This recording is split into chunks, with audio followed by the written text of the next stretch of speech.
କହୁଛେ ସେଟା ତାଙ୍କ ପାଖରେ ନଥିବ, କାରଣ ତାଙ୍କ ପାଖରେ ତାଙ୍କର ପ୍ରଥମ ଗୁରୁ ହିଁ ନାହିଁ। ଯଦି ଆମେ ଦେଖିବା ଆମ ଜୀବନର ପ୍ରଥମ ଗୁରୁ ହେଉଛନ୍ତି ଆମର ପିତା ଓ ମାତା। ଦୁଇଟି ଜିନିଷ ସଂସାରର ଭଗବାନ ସବୁ ଜିନିଷ ତିଆରି କଲେ ସବୁ ଜିନିଷ ତମକୁ ଟେମ୍ପରାରୀ ହଉ ବା ପରମାନେଣ୍ଟ ହଉ ମିଳିଯିବ। ଯଦି ଆମେ ଚାହୁଁଛେ କୌଣସି ଭଗବାନଙ୍କୁ ଦେଖିବା ପାଇଁ, ଯେହେତୁ ଆମେ ସତ୍ୟ ଯୁଗରେ ଜନ୍ମ ନେଇନଥିଲେ କି ଦ୍ୱାପର ଯୁଗରେ ନେଇନଥିଲେ କି ତ୍ରେତୟା ଯୁଗରେ ନେଇନଥିଲେ, କିନ୍ତୁ ତାଙ୍କର ଯେଉଁ ଆକୃତି ସେଟାକୁ ଟେମ୍ପରାରୀ ହଉ ବା ପରମାନେଣ୍ଟ ହଉ ଆମେ ତାକୁ ବନେଇ ପାରୁଛେ। କିନ୍ତୁ ଏ ଯେଉଁ ପିତାମାତା ଜିନିଷ, ଦୁଇଟି ଜିନିଷ ଯେଉଁଟା ଆମକୁ ମିଳିଛି ସେଟା ହୁଏତ ଭଗବାନ ତାର ଦ୍ୱିତୀୟ ରୂପ କିଛି ତିଆରି କରିପାରିବେନି ବା ଦ୍ୱିତୀୟ ରୂପର କୌଣସି ଆବଶ୍ୟକତା ରଖିବେନି। ପ୍ରଥମ ମୂଳ ଲକ୍ଷ୍ୟ ହେଉଛି ଆମର ପ୍ରତ୍ୟେକ କ୍ଷେତ୍ରରେ ଗୋଟେ ଛୁଆ ଭଲ ହଉ ବା ଖରାପ ହଉ, ଗୋଟେ ଛୁଆ ଦୁଷ୍ଟ ହଉ ବା ଶାନ୍ତ ହଉ, ତାର ପ୍ରତ୍ୟେକ କାର୍ଯ୍ୟରେ ତାର ବାପା ମା ହେଉଛନ୍ତି ସବୁଠୁ ବଡ଼ ଗୁରୁ। ସେ ଅନ୍ୟାୟ ବାଟରେ ଗଲେ ତାକୁ ନ୍ୟାୟ ବାଟକୁ ନେଇ ଆସନ୍ତି। ଖରାପ ବାଟରେ ଯଦି ଖରାପ କାମ କିଛି କରିବା ଷ୍ଟାର୍ଟ କରୁଛି ତାକୁ ଭଲ ବାଟ ଶିଖାନ୍ତି।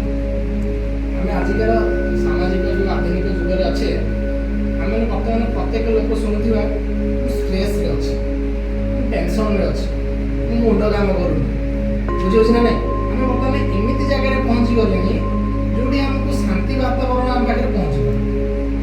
ଯେଉଁଥିପାଇଁ ଆମେ ଯଦି ହଠାତ୍ ମୁଁ ଘରେ ଯଦି ଆମ ମାଆ ପଚାରେ ପୁଅ ସେ କ'ଣ ମୁଁ ଟେନସନ୍ରେ ଅଛି କହୁଛି ନା ନାହିଁ, କାହିଁକି ତୁ ମୋତେ ସେଇଟା କ'ଣ ମୁଁ ବ୍ୟସ୍ତ ଅଛି। ମାନେ ଆମେ ଆମ ଜୀବନଶୈଳୀକୁ ଏମିତି ତିଆରି କରିଦେଲେ ଯେ ଜୀବନଶୈଳୀଟା ଯାହା ଥିଲା, ଯେଉଁ ଶାନ୍ତ ପରିବେଶରେ ଥାଏ, ଯେଉଁ ଶାନ୍ତ ପରିବେଶରେ ଥିଲାବେଳେ ଯେଉଁ ବାପା ମାଆଙ୍କ ପାଇଁ ଆମର ଯେଉଁ କର୍ତ୍ତବ୍ୟଟା ଥାଏ, ସେ କର୍ତ୍ତବ୍ୟ ଆଜି ଆମ ପାଖରେ ନାହିଁ। ହୁଏତ ଆମେ ଆଜିକାଲି ସମାଜରେ ସମସ୍ତେ ଆଧୁନିକର ଜିନିଷ ବ୍ୟବହାର କରୁଛେ। Father's day photo will be send the status, happy father's day. Mother's day photo will be send the status, happy mother's day. It is our nature and it is our modern activities. ହଁ ନା ନାହିଁ, ଏସବୁ ଜିନିଷ ଗୁଡ଼ା ଆମେ କରୁଛେ। Father ଯେଉଁଟାକୁ ଇଂଲିଶରେ କହୁଛେ, ମଦର ଯେଉଁଟାକୁ ଆମେ ଇଂଲିଶର ପ୍ରୟୋଗ କରୁଛେ, ଯଦି ତାକୁ ଆମେ ଓଡ଼ିଆ ବାପା ମା ହିସାବରେ ଯଦି ଦେଖିବା, ପିତୃ ଦିବସ ମାତୃ ଦିବସରେ ଆମେ କେତେବେଳେ ବାପା ମାଆଙ୍କର ପାଦ ଛୁଇଁଛେ, ଆମେ ଷ୍ଟାଟସ୍ ପକେଇଛେ। କ'ଣ ପାଇଁ?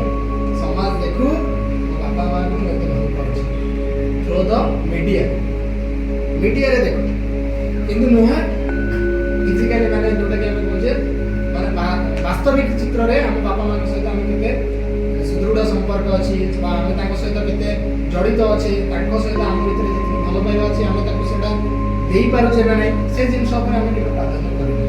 ଆଜି କହିବାର ତାତ୍ପର୍ଯ୍ୟ ହେଉଛି ସଦାବେଳେ ମୁଁ ଦୁଇଟା ଜିନିଷ ମୋତେ ମୋ ଗୁରୁ ବି ଶିଖେଇଥିଲି। ଦୁଇଟି ଜିନିଷ, ସେଇ ଦୁଇଟି ଜିନିଷକୁ ମୁଁ ସେଇ ଦୁଇଟି ଜିନିଷକୁ ଅନୁସନ୍ଧାନ କରିଛି ବା କରୁଥିବି ଭବିଷ୍ୟତରେ ଶେଷ ନିଶ୍ୱାସ ପର୍ଯ୍ୟନ୍ତ। ତମେମାନେ ବି କର ସେ ଜିନିଷଟା, ଦେଖିବ ତୁମ ଜୀବନରେ ଦୁଃଖ କେବେ ନଥିବ ବା ଅଭାବର ଅସୁବିଧା କେବେ ନଥିବ। ସେ ଦୁଇଟା ଜିନିଷ ହେଲା ବାପା ଓ ମା। ତାଙ୍କୁ ଦୁଇ ଜଣଙ୍କର ସେବା କରିବା ଆଉ ତାଙ୍କ ପ୍ରତି ଯେଉଁ ଭଲ ପାଇବା ଯଦି ତୁମେ ସଦାବେଳେ ରଖିଥିବ, ତୁମେ 108ଟା ପାଣି ନେଇକି ଶିବଙ୍କ ପାଖରେ ଢାଳିଲେ ବି ସେତିକିଟା ଆଜି ତୁମେ କହିବ ମୁଁ ଆଜି ହନୁମାନ ଚାଳିଶା କରିବି, ଓଷାବ୍ରତ କରିବି, ସେ ଠିକ୍ ଅଛି। ଭଗବାନଙ୍କ ପାଖରେ ଆମର ଆଧ୍ୟାତ୍ମିକ ଜ୍ଞାନ ବି ରହିବା ଦରକାର। ଆଧ୍ୟାତ୍ମିକ ଜ୍ଞାନ ରହିଲେ ବି ଆମମାନଙ୍କର ସବୁ କିଛି ଜିନିଷ ତାଙ୍କର ସେବା କରିଛେ, ତାଙ୍କୁ ଭଲ ପାଇବା ଦେଇଛେ, ଆମଠୁ ସେ ଯେତିକି ରଖିଥାନ୍ତି, ମତଲବ କ'ଣ କି ଯେତିକି ଆଗ୍ରହ ରଖିଥାନ୍ତି ତମଠୁ ମାନେ ଭଲ ପାଇବାଟା ପାଇବା, ଯଦି ଆମେ ତାକୁ ରିଟର୍ନ କରିଛେ ତାହେଲେ ଆମକୁ ଆମ ପଥରେ ନିହାତି ସୁନିଶ୍ଚିତ ସଫଳତା ମିଳିବ ବା ସକ୍ସେସ୍ ମିଳିବ। ତମକୁ କେହି ରୋକିପାରିବେନି।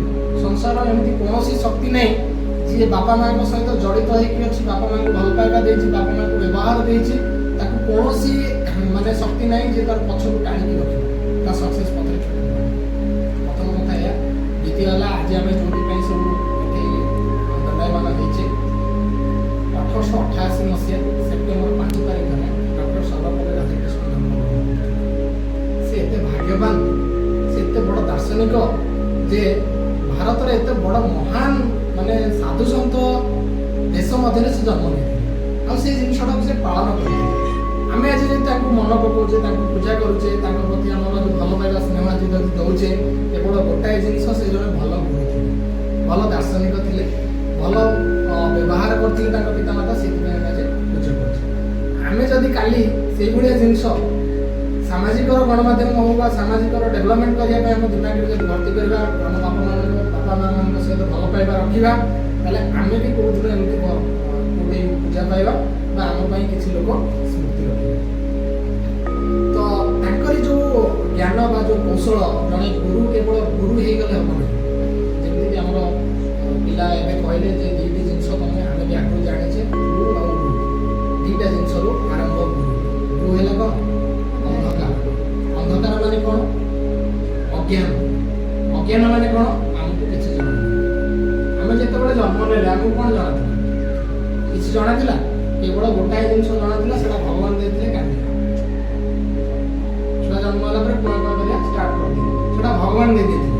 କିନ୍ତୁ ତା ପରଠାରୁ ଆଜି ଯାକେ ଆମେ ଯେତିକି ପର୍ଯ୍ୟନ୍ତ କରୁଛେ, ତା ପାଇଁ ଆମକୁ ଜଣେ ଗୁରୁର ଆବଶ୍ୟକତା ଅଛି। ବୁଝିହଉଛି ନା ନାଇଁ? ମାନେ ଅଜ୍ଞାନ ବା ଅନ୍ଧକାରର ଭିତରୁ ବାହାରକୁ ଆସିବାକୁ ହେଲେ ଆମେ ଜଣେ ଗୁରୁଙ୍କର ସହାୟତା ନେବା। ବୁଝିହଉଛି? ତ ପ୍ରଥମେ କ'ଣ କଲେ? ଆମେ ଯେତେବେଳେ ଜନ୍ମ ନେଲେ, ଜନ୍ମ ପରେ ଆମ ବାପା ମା ଆମର ପ୍ରଥମ ଗୁରୁ ହେଲେ। ପ୍ରଥମ ଗୁରୁ ହିସାବରେ ସେ ତାଙ୍କ କାର୍ଯ୍ୟ ଶେଷ ନିଶ୍ୱାସ ପର୍ଯ୍ୟନ୍ତ ରଖିଥାନ୍ତି। ବୁଝିହଉଛି? ତ ତାପରେ ଆମେ କ'ଣ କଲେ? କିଛି ଜ୍ଞାନ ଆହରଣ କରିବା, ତା କିଛି ସଂସାର ଭଲ ମନ୍ଦ ବିଷୟରେ ଜାଣିବା ପାଇଁ ହେଲେ ଜଣେ ଗୁରୁଙ୍କୁ ଚୟନ କଲେ। ଏବେ ତ ବିଭିନ୍ନ ପ୍ରକାର ଗୁରୁ ମିଳିଯାଉଛନ୍ତି ତମମାନଙ୍କୁ, ଯେମିତିକି ତମକୁ anganwadi teacher, high school teacher, school teacher, college teacher, ବିଭିନ୍ନ ପ୍ରକାର ଆଜିର ସମାଜକୁ ନେଇକି, ଆଜିର ପାଠ ପଢ଼ାକୁ ନେଇକି ଆମେ ବିଭିନ୍ନ ଗୁରୁଙ୍କ ସହିତ ସଂଶ୍ଳିଷ୍ଟ ରହୁଛି। କିନ୍ତୁ ତାହା ତ ପୂର୍ବ ଅବସ୍ଥାରେ ନଥିଲା। ଆମକୁ ଯଦି ଦେଖିବା ରାମାୟଣ ହଉ ବା ମହାଭାରତ ହଉ, ପୌରାଣିକ କଥା ହଉ, ସେଥିରେ ଆମକୁ ଆମର ଯେଉଁ ପୂର୍ବ ପିଢ଼ିମାନେ ଅଛନ୍ତି ତାଙ୍କୁ ଗୋଟାଏ କ'ଣ ନା ଗୋଟାଏ ଗୁରୁଙ୍କ ପାଖରେ ଶିକ୍ଷା ଲାଭ କରିବାକୁ ପଡ଼ିଥିଲା। ଆଉ ସେଇ ଗୁରୁ ହିଁ ତାକୁ ଜ୍ଞାନ ଦେଇଥାନ୍ତି, ସମାଜ ବିଷୟରେ ବତେଇଥାନ୍ତି, ଭଲ ମନ୍ଦ ଅନ୍ୟାୟ ନ୍ୟାୟ ଏସବୁ ଜିନିଷ ଭିତରେ ଶିଖାଇଥାନ୍ତି। ବୁଝିଲେ? ତ ଗୁରୁ କେବଳ ଯେ ଗୁରୁଙ୍କର ନାଁଟା ଗୁରୁ ନେଇଗଲେ ହେଇଯିବନି। କାରଣ ଗୁ ଅର୍ଥ ଯେଉଁ ଏମିତି କହିଲେ ଅନ୍ଧକାରକ ରୁ ଏତ ହେଲା ଆଲୋକ। ଆଲୋକର ମାର୍ଗ ଯେ ଦର୍ଶନ କରିବ। ଯେମିତିକି ଆମେ ଗୋଟେ ଘରେ ଅନ୍ଧାରରେ ଅଛେ, ଅନ୍ଧାରରେ ଆମେ ଯଦି ଚାହୁଁଛେ କିଛି ଜିନିଷ ବସ୍ତୁ ଦେଖିବା ବା ଆମ ରାସ୍ତାକୁ ଆମେ କାଢ଼ିକି ଆଗକୁ ଯିବା, ତାହେଲେ ଆମେ ଗୋଟେ କ୍ୟାଣ୍ଡେଲ ନେଉଛେ। ଗୋଟେ କ୍ୟାଣ୍ଡେଲରେ ଆଲୋକ ହେଲା ପରେ ଆମେ ରାସ୍ତାଟା ଦେଖିପାରୁଛେ। ବୁଝିପାରୁଛି ନା? ତ ଗୁରୁ ହେଲେ ସେଇ କ୍ୟାଣ୍ଡେଲ। ଯୋଉ କ୍ୟାଣ୍ଡେଲ କ'ଣ କରିବ? ତମକୁ ସଠିକ ମାର୍ଗର ରାସ୍ତା ଦେଖେଇବ। ଯଦି ଆମେ ଅନ୍ଧାରରେ ଥିବା, ସେ ଅନ୍ଧାର ଭିତରେ ଆମେ ଖସି ପଡ଼ିବା, ବାଟ ପାଇବାନି, ଘୁରି ବୁଲିବା। ଏସବୁ ଜିନିଷ ଗୁଡ଼ା ଆମକୁ ଆମର ସେ ଅନ୍ଧାର ଭିତରେ ହୁଏ ତ ଆମକୁ ହାନିକାରକ ପହଞ୍ଚାଏ। କିନ୍ତୁ ଯଦି ଆଲୋକର ରୂପ ଦେଖାଏ ବା ଯଦି ଆମେ ଗୋଟେ ଛୋଟିଆ କ୍ୟାଣ୍ଡେଲର ସାହାଯ୍ୟ ପାଇଯାଏ, ତାହେଲେ ଆମେ ସଠିକ ବାଟରେ ଯିବୁ। ହଁ ନାଇଁ? ତେଣୁ ଆମକୁ ଏଇ ଯେଉଁ ଗୁରୁ ଆଉ ଶିଷ୍ୟର ଭିତରେ ଯେଉଁ ସମ୍ବନ୍ଧ, ଇଏ ହୁଏତ ମୁଁ ଆଜି ତମମାନଙ୍କୁ ଆଜି ଗୁରୁ ଦିବସ ବିଷୟରେ ଗୋଟେ ପ୍ରତିଜ୍ଞା କରିବାକୁ କହୁଛି। ଫାଷ୍ଟ କାମ କର, ବାପା ମାନଙ୍କ ମା' ମାନଙ୍କ ସହିତ ତୁମ ଶେଷ ନିଶ୍ୱାସ ଥିବା ପର୍ଯ୍ୟନ୍ତ ଭଲ ସମ୍ପର୍କ। ଆଜିର ସମାଜ ବିଭିନ୍ନ ପ୍ରକାର ଲୋକ ବିଭିନ୍ନ ମନ୍ତବ୍ୟ ଦେବେ। ବିଭିନ୍ନ ଲୋକ ତୁମ ଶେଷ ନିଶ୍ୱାସ ପର୍ଯ୍ୟନ୍ତ ତମ ସହିତ ଜଡ଼ିତ ହେବେ। ବୁଝିପାରୁଛ ନା? ଦେଖ, ଆଜି ତମେ ଷ୍ଟୁଡେଣ୍ଟ ଅଛ, କାଲି ଜବ୍ କରିବ, ସେଠି କିଛି ନୂଆ ଲୋକ ପାଇବ, କାଲି ମ୍ୟାରେଜ୍ କରିବ, ତମ ଲାଇଫ୍ ପାର୍ଟନର ପାଇବ, ତାଙ୍କର ଫ୍ୟାମିଲିକୁ ହ୍ୟାଣ୍ଡେଲ କରିବ। ଏସବୁ ଜିନିଷ ହେଲା ଭିତରେ ବାପା ମା' ଦୁଇଟା ଜିନିଷ କେତେବେଳେ ଅଲଗା କରିବ। ବାପା ମା' ଫାଷ୍ଟ ଗୁରୁ, ତାଙ୍କୁ ସଦାବେଳେ ଶେଷ ନିଶ୍ୱାସ ପର୍ଯ୍ୟନ୍ତ ସେଇ ଫାଷ୍ଟ ଗୁରୁଟାକୁ ତମେ ବାଛିବ ହେଲା।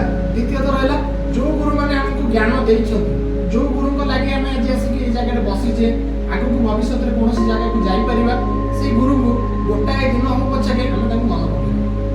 ଆମ ଜୀବନରେ ଯେତିକି ଜଣ ଗୁରୁ ଆସିଛନ୍ତି, ସମସ୍ତଙ୍କ ଗୁରୁକୁ ଆମେ ଗୋଟାଏ ଦିନ, ଆଜି ସେପ୍ଟେମ୍ବର 5 ହଉ ପଛକେ ତାଙ୍କର ମାନେ ଆମେ ହୁଏତ କୌଣସି ଆଜିର ସମାଜରେ ଆମେ ସମସ୍ତେ ବ୍ୟସ୍ତବହୁଳ ଜୀବନ, କାଲି ଜବ୍ କଲା ପରେ ତମେ ଆହୁରି ବ୍ୟସ୍ତ ହେଇଯିବ। ତ ଯଦି ତମେ ପ୍ରଥମରୁ ଶେଷ ପର୍ଯ୍ୟନ୍ତ ଯେଉଁ ଗୁରୁଙ୍କ ସହିତ ସଂଶ୍ଳିଷ୍ଟ ଅଛ, ତାଙ୍କୁ ଯଦି ପଦାଏ ମନେ ପକେଇବ, ହୁଏତ ତାଙ୍କ ଆଶୀର୍ବାଦଟା ତୁମର ଶେଷ ଜୀବନ ପର୍ଯ୍ୟନ୍ତ ରହିବ। ବୁଝିପାରୁଛି ନା? ତ ସେଇ ଜିନିଷଟା ଆମେ କରିପାରିବା, ଆମ ଦ୍ୱାରା ହେଇପାରିବ। ଦ୍ୱିତୀୟତଃ ରହିଲା, ତମକୁ ଗୋଟେ କଥା କହିବି, ଏକାଗ୍ରତା। ମତଲବ ହେଲେ କ'ଣ? ଯୋଉଟା କନସେନ୍ଟ୍ରେସନ୍ ବୋଲି ଆମେ କହୁଛେ। ତାପରେ ଗୋଟେ ଛୋଟିଆ ଗପ କହିବି, ଆମେ ତାପରେ ବନ୍ଦ କରିଦେବା।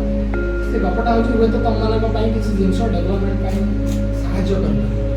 ଗୋଟେ ରାଜ୍ୟରେ ଗୋଟେ ଜଣେ ଯିଏ ସମସ୍ତଙ୍କ କଥା ବୁଝିପାରୁଥିବ, ଯେ ରାଜ୍ୟରେ କାହାର ଦୁଃଖ ନଥିବ, ସେ ହେଲା ଭଲ। ବୁଝୁଛି?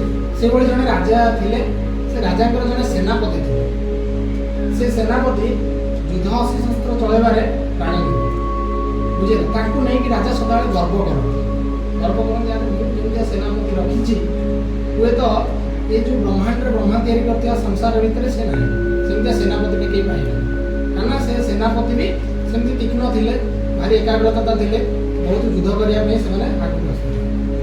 ତ ତାଙ୍କର ଦେଶକୁ ଯେତେକ ଅତିଥି ଆସନ୍ତି, ବାହାର ଲୋକ ଯେତିକି ଆସନ୍ତି, ସେ ତାଙ୍କୁ ସଦାବେଳେ ତାଙ୍କ ସେନାଙ୍କ କଥା କୁହନ୍ତି। ସେନା କ'ଣ କଲେ, ଏ କଥା ଶୁଣିଲା ପରେ ସେନାପତି ଧୀରେ ଧୀରେ ତାଙ୍କୁ ଗର୍ବ ହେଇଗଲା। ଗର୍ବ ମାନେ ସେ ବାହାସ୍ପଟ ମାରିବା ଆରମ୍ଭ କଲେ। ସଦାବେଳେ ରାଜା ଯିଏ ଆସିଲା କଥାବାର୍ତ୍ତାରେ ସେନାପତିର ଉଦାହରଣ ଦିଅନ୍ତି। ଦିନେ ସେ ଦେଶକୁ ଜଣେ ସନ୍ନ୍ୟାସୀ ଆସିଥିଲେ।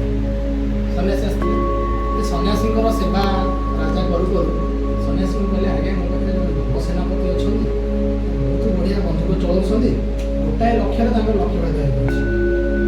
ସନ୍ନ୍ୟାସୀ କହିଲେ, ହଉ ତାହେଲେ ଠିକ୍ ଅଛି, ତାଙ୍କ ଲକ୍ଷ୍ୟ ଯଦି ଏତେ ସୁଦୃଢ଼ ଅଛି ତାହେଲେ ଆମେ ତାକୁ ଦେଖିବା କେମିତି ଜଣେ ସେନାପତି। ରାଜା ସେନାପତିଙ୍କୁ ଡାକିଲେ। ସେନାପତିଙ୍କୁ ସନ୍ନ୍ୟାସୀ ଆଗରେ ବହୁତ ମାନେ ଗର୍ବର ଉପର ଲେବୁଲରେ ଯାଇ ତାଙ୍କୁ ଥୋଇଦେଲେ। ବୁଝିଲା? ସେନାପତି ଏକଥା ଶୁଣି ଭାରି ଉନ୍ନତ। ଜଣେ ଆମକୁ ଟେକିଦେବ ମାନେ ଆମର ଭଲ ଗୁଣ କିଛି କହିବ, ଆମେ ନିଜେ କ'ଣ ପ୍ରାଉଡ୍ ଫିଲ୍ କରୁଛୁ ନା ଭଲ କାମ କରୁଛି। ବୁଝିପାରୁଛି? ସେ ଖୁସିରେ ସେ ତାଙ୍କ ଏକାଗ୍ରତାଟାକୁ ଭୁଲିଗଲେ। କିଏ? ସେନାପତି ଭୁଲିଗଲେ। ସେନାପତି ଭୁଲିବା ପରେ କ'ଣ ହେଲା? ରାଜା ତାଙ୍କୁ କହିଥିଲେ ଯେ ତମକୁ ସନ୍ନ୍ୟାସୀଙ୍କ ପାଖକୁ ଆଣିଛି, ତମେ ସେ ଜାଗାରେ କ'ଣ କରିବ? ତାଙ୍କୁ ବନ୍ଧୁକ ଚଳେଇକି ଦେଖିବ। କିନ୍ତୁ ରାଜା ତାଙ୍କୁ ଟିକେ କଷ୍ଟ ଦେଲେ। କ'ଣ ଦେଲେ? ନା ଗୋଟେ ଲେମ୍ବୁଟାକୁ ଗୋଟେ ସୂତାରେ ଝୁଲେଇ ଦେଲେ। ସୂତାରେ ଝୁଲେଇ ଦେଇ କ'ଣ କଲେ? କହିଲେ ଆକୁ ତମେ ଆଜି ମାରିବାକୁ ହେଲା। ସେତିକିବେଳେ ସନ୍ନ୍ୟାସୀ କହିଲେ, ବାବା ଟିକେ ରହିଯାଅ, ଗୋଟେ ମୁଁ କାମ କରିସାରିକି ତାପରେ ତମ ଲେମ୍ବୁଟାକୁ ବନ୍ଧୁକର ଗୁଳି ମାରିବ। ସେ କ'ଣ କଲେ? ଲେମ୍ବୁଟାକୁ ଯାଇକି ହଲେଇ ଦେଲେ। ତ ସେ ଲେମ୍ବୁଟା ହଲିଲା ପରେ କ'ଣ ଆମର ଘଣ୍ଟାରେ ଯେଉଁ ପେଣ୍ଡୁଲମ୍ ଥାଏ ସେମିତି ହଲିଲା। ତାପରେ କହିଲେ କାହାକୁ? ସେନାପତି କହିଲେ ତୁମେ ତ ଗୁଳି ଚଳାଅ। ସେନାପତି କ'ଣ କଲେ?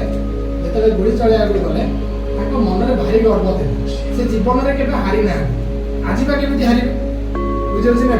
ସେ ଏକ ଲକ୍ଷ କଥା କରିକି ସେ ଗୁଳିଟାକୁ ଚଳେଇଲେ। କିନ୍ତୁ ଗୁଳିରେ କ'ଣ ବାଜିଲାନି, ଲେମ୍ବୁରେ ଯାଇକି ବାଜିଲା। କିଛି ସମୟ ପରେ ସନ୍ନ୍ୟାସୀ କ'ଣ କଲେ? ତାଙ୍କଠୁ ବନ୍ଧୁକଟା ଆଣିକି ଛଡ଼େଇକି ବନ୍ଧୁକରେ ମାରିକି ସେ ଲେମ୍ବୁଟାକୁ ଖସେଇଦେଲେ। ରାଜା ଆଉ ସେନାପତିଙ୍କ ମୁହଁ ଛୋଟ ହେଇଗଲା। ଯେତେକ ଲୋକ ଦେଖୁଥିଲେ ସେମାନେ ସବୁ ତାଳି ମାରିଲେ। ତାଙ୍କର ଯାହେଲେ ଏତେ ବଡ଼ ରାଜା, ଏତେ ଭଲ ରାଜା, ତାଙ୍କ ମୁହଁଟା ଛୋଟ ହେଇଗଲା ନା। ସେ କ'ଣ କଲେ? ସନ୍ନ୍ୟାସୀଙ୍କୁ ପଚାରିଲେ, ସନ୍ନ୍ୟାସୀ ମହୋଦୟ ଆପଣ ଲେମ୍ବୁଟାକୁ କେମିତି ଖସେଇଦେଲେ? ତାମାନେ ଆପଣ ଆଗରୁ ବହୁତ ବନ୍ଧୁକ ଚଲେଇଥାନ୍ତି। ସନ୍ନ୍ୟାସୀ କହିଲେ, ଆଜ୍ଞା ନା, ମୁଁ କେବେ ମୋ ଜୀବନରେ ବନ୍ଧୁକ ଧରେନି କି ଅସ୍ତ୍ର ଧରେନି। ମୁଁ ଜଣେ ସନ୍ନ୍ୟାସୀ। ଖରାପ ବାଟ ଯାଉଥିବା ଲୋକଙ୍କୁ ମୁଁ କ'ଣ କରିବି? ଭଲ ବାଟର ରାସ୍ତା ଦେଖାଏ। ମୁଁ ତ ଏତେ ବଡ଼ କାମ ମୋ ଜୀବନରେ କେବେ କରିନି। ତାହେଲେ କହିଲେ, ଆପଣ କେମିତି ମାରିଲେ ଲେମ୍ବୁଟା ବଞ୍ଚିଗଲେ? ନା, ମୁଁ ଯେତେବେଳେ ଲେମ୍ବୁକୁ ବନ୍ଧୁକରେ ମାରିଲି ସେ ଲେମ୍ବୁଟା ସ୍ଥିର ହେଇକି ଥିଲା। ବୁଝିଲେ? ସ୍ଥିର ହେଇକି ଥିଲା, ତେଣୁ ମୋ ବନ୍ଧୁକର ଗୁଳିଟା ଯାଇକି ଲେମ୍ବୁରେ ବାଜିଗଲା। ଆଉ ମୁଁ ଏକାଗ୍ରତା ତ ରଖିଥିଲି ବନ୍ଧୁକ ମାରିଲା ବେଳେ। ତାମାନେ ସେଇଠୁ ଆମେ କ'ଣ ଶିଖିବା ପାଇଲେ? ଯଦି ଆମେ କିଛି ଭଲ କାମ କରୁଛେ, ଭଲ ଜିନିଷକୁ ନେଇକି ଚାଲୁଛେ, ଆମେ ଏତେ ଗର୍ବ ନେଇଯିବାନି ବା ଏତେ କୁଣ୍ଠାବୋଧିତ ହେଇଯିବାନି ଯେ ସେ ଜିନିଷଟାକୁ ଆମେ ଭୁଲିଯିବା। ତ ଏଇ ଜିନିଷଟା କହିବା ମତଲବ ହେଉଛି ଆମେ ଏବେ ଛାତ୍ର ଜୀବନରେ ଅଛେ। Concentration is our first priority. ବୁଝୁଛି? ଯଦି ଆମେ କନସେନ୍ଟ୍ରେସନ୍ରେ ଅଛେ ସବୁ କାମ କରିପାରିବା। ରାଜା ଯଦି କନସେନ୍ଟ୍ରେସନ୍ରେ ଥାନ୍ତେ ତାହେଲେ କ'ଣ ହେଇଥାନ୍ତା? ଲେମ୍ବୁଟା ସ୍ଥିର ହେଇଯାଇଥାନ୍ତା। ହେଇଥାନ୍ତା ନା ନାଇଁ? ଲେମ୍ବୁ କେତେ ସମୟ ଝୁଲିଥାନ୍ତା? ଝୁଲି ସ୍ଥିର ହେଇକି ବସିଥାନ୍ତା। ସ୍ଥିର ପର୍ଯ୍ୟନ୍ତରେ ସେ ତାକୁ ଗୁଳି କରିକି ମାରିଥାନ୍ତା, ତା ଲେମ୍ବୁଟାକୁ ଖସେଇ ମାରିଥାନ୍ତା। ସେ ଜିନିଷଟା ତାଙ୍କ ପାଖରେ ନଥିଲା। ଅତ୍ୟଧିକ ଖୁସି ହେଲେ ଆମ ଜ୍ଞାନ ହଜିଯାଏ। ସେ ଜିନିଷକୁ ଆମେ ଛାତ୍ର ଜୀବନରେ ରଖିବା। ଯଦି ଆମକୁ ସଫଳତା ମିଳୁଛି, ସଫଳତାର ଉଚ୍ଚତର ସ୍ତରକୁ ଆମେ ଧୀରେ ଧୀରେ ଗତି କରିବା। ଗୋଟାଏ ସଫଳତାକୁ ନେଇକି ଖୁସି ହେବାନି, ଯେଉଁଥିପାଇଁ କି ଆମେ ତଳ ସ୍ତରକୁ ଧୀରେ ଧୀରେ କ'ଣ ହେବା? ଖସି ନଯିବା। ବୁଝିଲ ତ? ଯାହା ହଉ ଆଜି ଖୁସି ଲାଗୁଛି ତମମାନଙ୍କୁ ଏଭଳି ଭଲ ପାଇବା ଜିନିଷ ହୁଏତ ମୁଁ ତମକୁ ଅନୁସରଣ କରିବା ପାଇଁ କହିଛି, କାରଣ ମୁଁ ସେତିକିଟା ଜିନିଷ ଅନୁକରଣ କରିଛି ବା କରି ଆଗକୁ କରୁଥିଲି। ମନେ ପଡ଼େ ଯେତିକି ଛାତ୍ର ଆସିବେ ସେ ଜିନିଷଟା ମୁଁ ତାଙ୍କ ପାଖରେ ସେୟାର କରୁଥିଲି। ଭଲ ଜିନିଷଟାକୁ ଆମେ ଶିଖିବା, ଖରାପ ଜିନିଷଟାକୁ ଛାଡ଼ିବା। ଜିନିଷ ହେଉଛି ଗୋଟେ ଉଦାହରଣ, ଛୋଟିଆ ଉଦାହରଣ ଦେଉଛି। ଆମମାନଙ୍କ ପାଖରେ ଗୋଟେ ଜାତକ ଥାଏ। ଆମମାନେ ସମସ୍ତେ ବାପା ମାଆମାନେ ଜନ୍ମ ହେଲା ପରେ ଗୋଟେ ଜାତକ ବନେଇଥାନ୍ତି। ବୁଝିପାରୁଛି ନା? ହୁଏତ ଆଜି ସମୟର ବ୍ୟୟବହୁଳରେ ସମସ୍ତେ ବ୍ୟସ୍ତ ଅଛନ୍ତି, ମୁଁ ଜାଣିସାରିଲିଣି। ସମସ୍ତଙ୍କର କେସ୍ ଷ୍ଟଡି ଗୋଟେ ଅଲଗା ଅଛି ହେଲା। କିଛିଟା ପିଲା ଅଛନ୍ତି ଶୁଣିବା ପାଇଁ, କିଛିଟା ପିଲା ବ୍ୟସ୍ତ ହେଇ ଗଲେଣି ହେଲା। ସେଟା ଟିକେ ଠିକ୍ ଅଛି। 365 ଦିନ ଏଇଭଳିଆ ଦିନ ଆମକୁ ମିଳିବନି। ଆଜି ଶୁଣିବା କହିବାର ଦିବସ ହେଲା। ତେଣୁ ଆମକୁ ଗୋଟାଏ ଜିନିଷ ହେଉଛି କ'ଣ? ଉଦାହରଣ, ଛୋଟିଆ ଉଦାହରଣ, ଯେ ଆମର ଜାତକ ବନେଇଥାନ୍ତି। ବୁଝିହେଲା? ଜାତକଟା କ'ଣ ପାଇଁ ବନା ହେଇଥାଏ? ଗ୍ରହ, ଉପଗ୍ରହ, ରାଶି, ଏସବୁ ଜିନିଷକୁ କେମିତି ଭଲରେ ରହିବ, କେମିତି ମୋ ପିଲା ଭଲକୁ ଯିବ, ଏସବୁ ଜିନିଷ ଥାଏ। ଜ୍ୟୋତିଷଙ୍କ ପାଖକୁ ଜଣେ ବ୍ୟକ୍ତି ନେଇକି ଗଲେ। ସେ ବ୍ୟକ୍ତିଟା ହେଉଛି ମୁଁ ନିଜେ, ମୋ ନିଜ ଜୀବନର କଥା କହୁଛି। ତାଙ୍କ ପାଖକୁ ମୁଁ ନେଇକି ଗଲି। କହିଲି ମୋର ଦ୍ୱାରା ମୁଁ ଯେଉଁ କାମ ଗୁଡ଼ା କରୁଛି ସେଗୁଡ଼ା ବର୍ତ୍ତମାନ ବିଫଳ ହେଉଛି, ମାନେ ସଫଳ ହେଇପାରୁନି। ତ ମୋତେ ଜାତକ ଅଛି, ସେ ଜାତକ ଥ୍ରୁରେ ଆପଣ ଦେଖିକି କୁହନ୍ତୁ କ'ଣ ହେଇପାରିବ। ବୁଝିଲେ? ସେ କ'ଣ କଲେ? ଜାତକଟାକୁ ଦେଖିଲେ, से गोटे भल जिन कहले मत जतक देखला विभिन्न ग्रहकर नेगेटिव और पॉजिटिव कथा मत कहले बुझे देखला बेलू मो जातक नेगेटिव वैल्यू अधिक पॉजिटिव वैल्यू कम बुझे ना ताने मत नेगेटिव अधिक खाई गले पॉजिटिव अल्प अच्छा बुझे तो से जगह मत गोटे कहले आप विभिन्न प्रकार जिन को लेकिन यूज करें विभिन्न मंत्र अच्छी पूजा अच्छी तुम कर किंतु गोटाए जिन जदि कर से जिन तुम सब नेगेटिव ग्रह गुड़ा डाउन हो कौन डेली तुम बापा मान सेवा कर सब ग्रह गुड़ा डाउन हो फास्ट प्लानिंग से जो काम को जाए पास करके ओके तो से उदाहरण तुम मान पाखे